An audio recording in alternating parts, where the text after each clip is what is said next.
রোজের পথে পথে রং মিশিয়ে পিচ।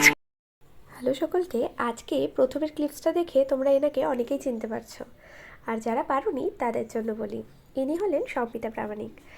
আজকে আমার ভিডিওটা একটা কথা বলার জন্য, সেটা হলো যে আমরা জীবনের কোনো না কোনো সময় কখনো না কখনো কাউকে দেখে ভীষণভাবে ইন্সপায়ার হই। তো আমার থেকে হয়তো সে বয়সে ছোট, কিন্তু তাকে দেখে আমিও ইন্সপায়ার হয়েছি। ঘুরে বুঝের পথে পথে রং মিশিয়ে পিচকারিতে, ঘুরে বুঝের পথে পথে রং মিশিয়ে পিচকারিতে, রং দেখে বকল কালো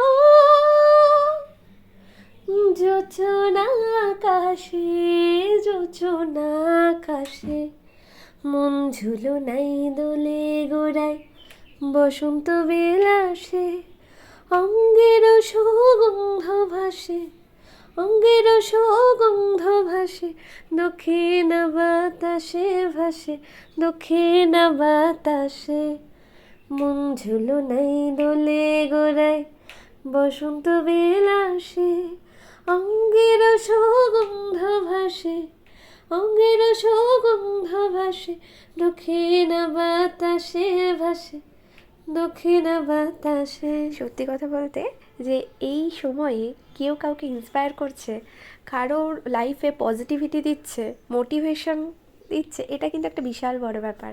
তা আমি ওনার ভিডিও প্রতিদিনই দেখি, সত্যি খুব ভালো লাগে। যখন ডিমোটিভেটেড হই তখন এমন একটা মানুষের ভিডিও সত্যি আমাদেরকে মোটিভেট করে।